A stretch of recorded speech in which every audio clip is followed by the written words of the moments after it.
क्यों, कुछ पल्ले पड़ा?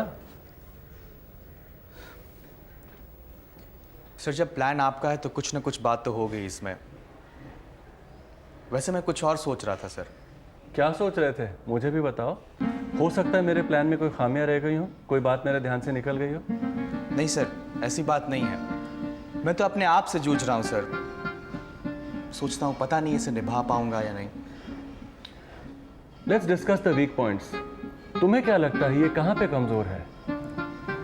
सर बात यह है कि आपके प्लान के मुताबिक मैं जो एक्ट करूंगा उसका कुछ ना कुछ रिएक्शन तो होगा ही। अब ये रिएक्शन अच्छा भी हो सकता है और बुरा भी सर।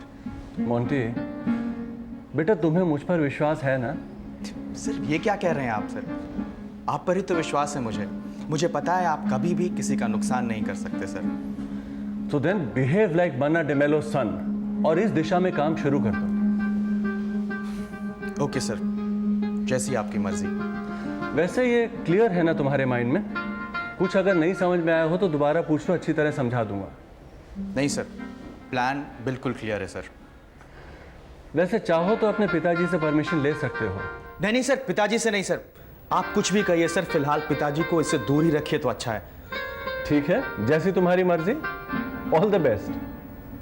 Thank you sir.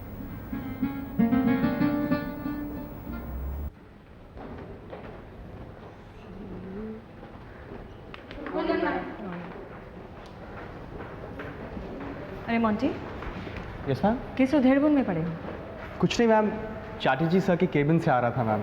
अच्छा, क्यों उस हादसे में कुछ और जुड़ गया क्या? नहीं मैम, चैटर्जी सर को तो आप जानती हैं, बहुत हेल्पफुल हैं। उन्होंने एक योजना बनाई है मैम, उसमें वो मेरी मदद चाहते हैं। अरे वाह, ये तो खुशी की बात है। मैं भगवान से प्रार्थना करूंगी कि तुम उसमें से जितना जल्दी हो सके छूट जाओ। Thank you ma'am. चलता मैम।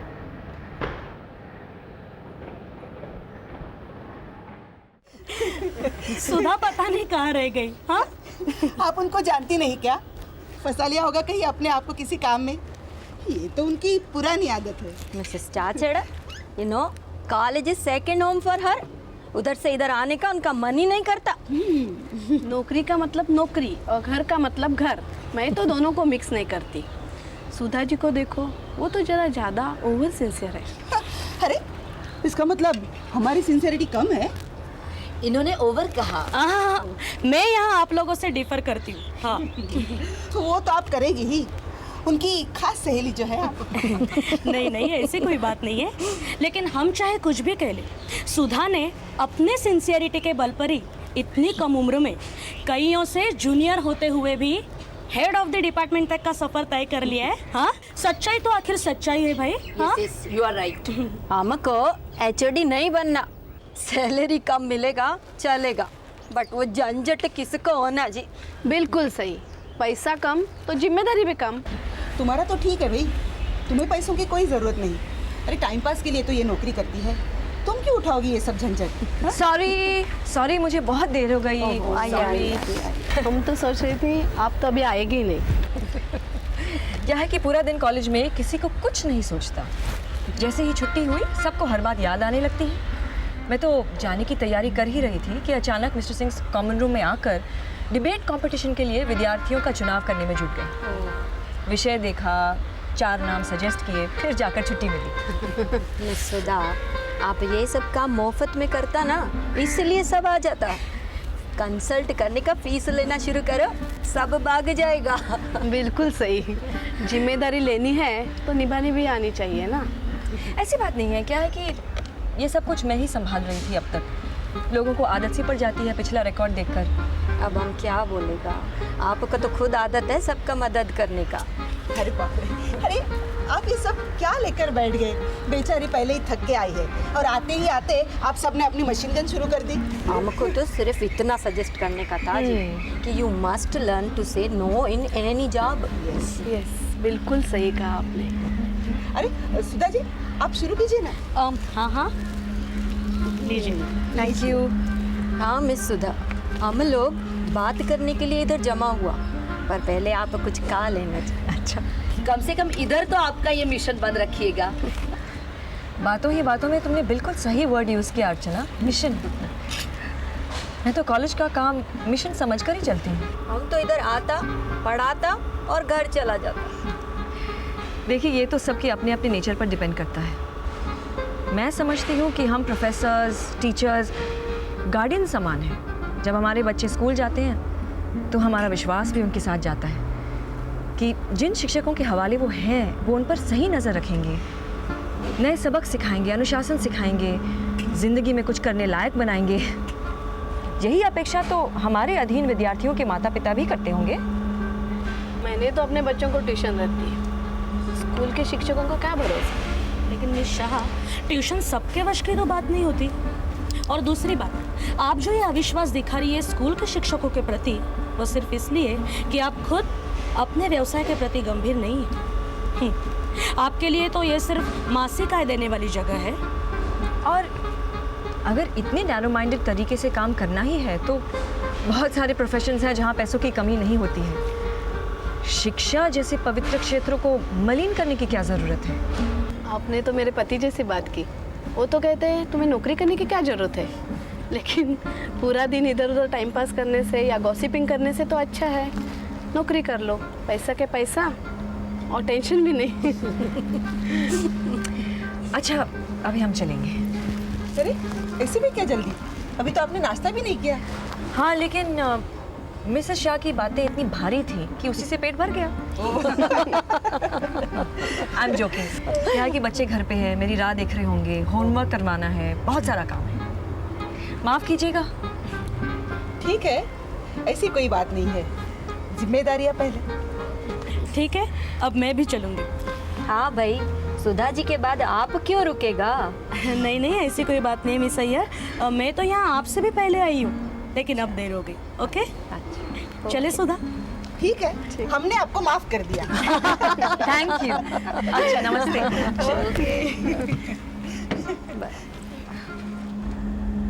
शर्मा मैडम है ना, उनके सामने सुधा मैडम की बात करनी नहीं चाहिए। दोनों एक पेट की है। हाँ, देखा नहीं कैसे सुधा मैडम का साइड लेकर फाइट किया। अरे हाँ, एक सुनेगी तो 3 बताएगी। मैंने तो मुंह नहीं लगाया, वरना मेरे तो मुंह पे आया था कि कुछ कह दूं। अरे घर की बातों से बचने के लिए कॉलेज को मिशन बना के रखा है। मैं तो कहूँ घर को बचाने के लिए कोई मिशन चालू करे। हाँ, मैंने तो सुना है इन दिनों पति पत्नी में कुछ मनमुटाव चल रहा है। हाँ? मैंने तो ये भी सुना है वो एसवाई की लड़की है ना, उनके घर आती जाती है, दोनों पार्क में भी जाते हैं। ये सब बात लोग उड़ाते जी। मेरे को लगता Sharad sir is jealous of Sudha madam. Mister Chachad, Sudha madam HOD बना तो शरद सर इतना जेलस। जब मैडम प्रिंसिपल बनना तब क्या होना? तब मैं अपना रेजिग्नेशन उसी दिन दे दूंगी। क्या?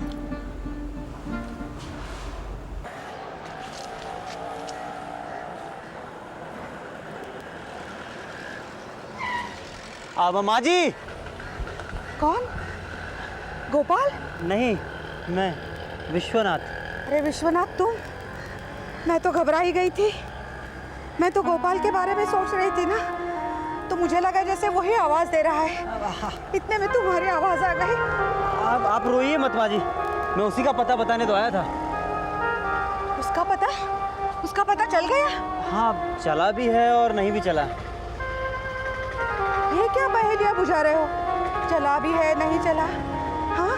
मेरा मतलब है मैं गोपाल से मिला नहीं, पर हाँ एक अच्छी खबर जरूर लाया हूँ। अब गोपाल पहले जैसा नहीं रहा। पहले जैसा नहीं रहा?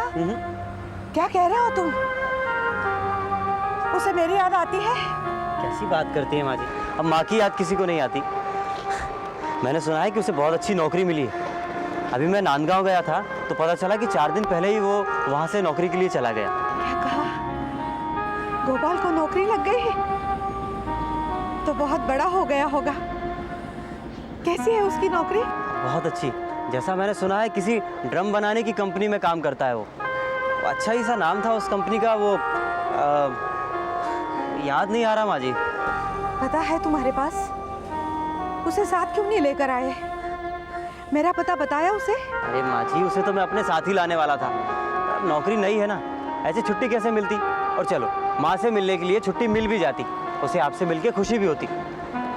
खुशी से पेट तो नहीं भरता है ना माँ जी? हाँ, तुम ठीक कहते हो विश्वनाथ, भगवान तुम्हारा भला करे। तुम्हें मालूम नहीं कितना बड़ा काम किया है तुमने मेरा। वैसे तुमने अच्छा ही किया जो उसे मेरा पता नहीं बताया। अगर पता बता देते तो मुझे मिलने चला आता ना।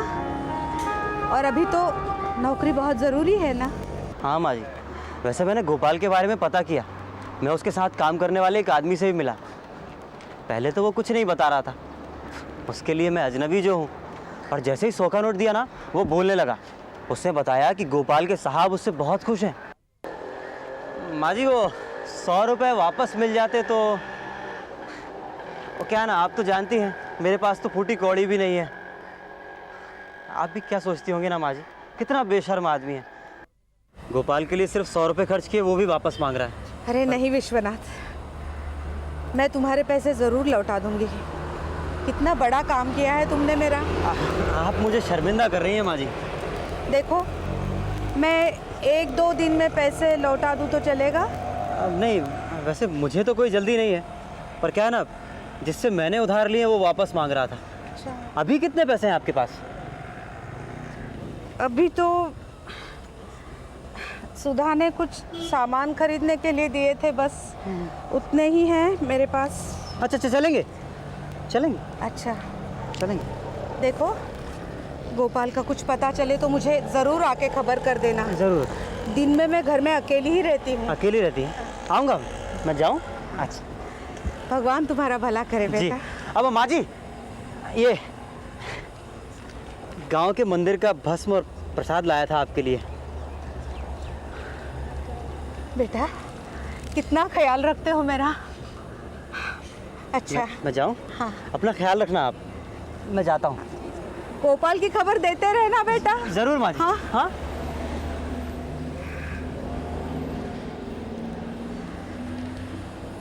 और फिर राजकुमार विजय सिंह राक्षस की गुफा में पहुंचा। जब वो वहां पहुंचा तो उसने देखा कि राक्षस बहुत गहरी नींद में सो रहा है, जोर जोर से खराटे मार रहा है। वो ये बात अच्छी तरह से जानता था कि उस राक्षस की जान उसके पैर के अंगूठे में है। इसलिए वो धीरे धीरे दबे पांव चुपके से उसके पांव के पास पहुंचा और बिना आवाज किए उसने अपनी म्यान में से तलवार निकाली और एक जोर का वार उसके पैर के अंगूठे पर कर दिया। उसका अंगूठा उसके पैर से अलग हो गया। फिर वो राक्षस कभी नहीं उठा। फिर राजकुमार ने उस राक्षस की चंगुल में फंसी राजकुमारी को छुड़ाया और जादूगरनी की दी हुई चटाई पर उड़ाकर राजमहल ले आया। और फिर दोनों ने शादी कर ली और दोनों खुशी खुशी साथ में रहने लगे। जैसे आप और मम्मी शादी करके इस घर में रहने आए। लेकिन मैं तुम्हारी मम्मी को किसी राक्षस के चंगुल से छुड़ाकर नहीं लाया और ना ही किसी राजमहल में लेकर आया।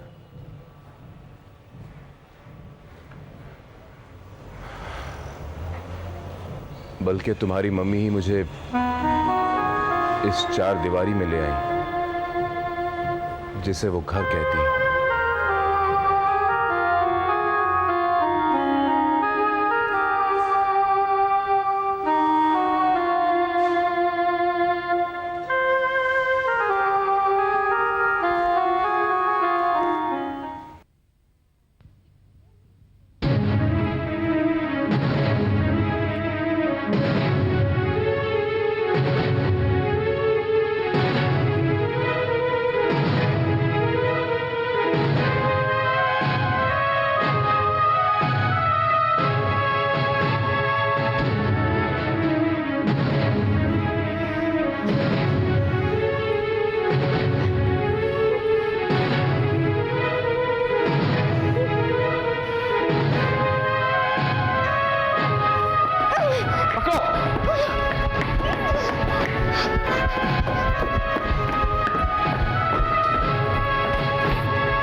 अरे शरद, क्या बात है, तुम घर नहीं गए अब तक? यार थोड़े से नोट्स चाहिए थे। घर में बच्चों का इतना उत्पात लगा रहता है कि काम करने का वक्त ही नहीं मिलता। बस थोड़ा सा काम कर लूं फिर जाऊंगा। यार सुधा, तुम तीनों को कैसे संभालती है भगवान ही जाने। क्या मतलब? तुम मुझे भी बच्चों में गिन रहे हो क्या? भाई जो कुछ तुम्हारे बारे में सुनने में आता है तुम बच्चों से कम नहीं हो। लगता है सुधा ने कुछ चुगली की है मेरे बारे में। क्या कहा उसने? कुछ नहीं। बताना। नहीं कुछ नहीं। बताना क्या कहा है? भाई तुम लोग तो आपस में झगड़ के एक हो जाओगे और मुफ्त में मैं चुगलखोर बदनाम हो जाऊंगा। कुछ नहीं। हमारे झगड़ों के लिए किसी की चुगली की जरूरत नहीं है। वो तो वैसे भी कभी भी कहीं किसी भी बात पर हो सकता है। शरद, ये पार्सल आया था तुम्हारे नाम कुछ दिन पहले, मैं देना भूल गया। सॉरी। क्या है ये? हाँ, देख लो। चलता हूँ मैं। अरे रुक ना, किस तरफ जा रहा है? थोड़ी देर रुक जा, मैं भी चलता हूँ। नहीं, मुझे एक संगीत कार्यक्रम में जाना है। कुछ नए लोगों की संगीत प्रतियोगिता है, वहीं जा रहा हूँ मैं। कमाल है यार, इन बचकाने प्रोग्राम में तेरा मन कैसे लग जाता है? ये भूल है तुम्हारी। अरे भाई यही नए लोग नया ट्रेंड सेट करते हैं, नया मूड लेके आते हैं और मुझे संगीत सुनने का शौक है, बस इसीलिए जाऊंगा। है कहाँ ये प्रोग्राम? दादर में। प्रोग्राम तो शाम को 7 बजे है, लेकिन मैं पहले घर जाऊंगा, कपड़े चेंज करूंगा और मुझे कुछ शॉपिंग भी करनी है on the way. So okay, कुछ खास बात है क्या? मेरी जिंदगी में कभी कोई खास बात नहीं है। हर दिन खास है और हर रात आम है। चलता हूँ। Okay bye.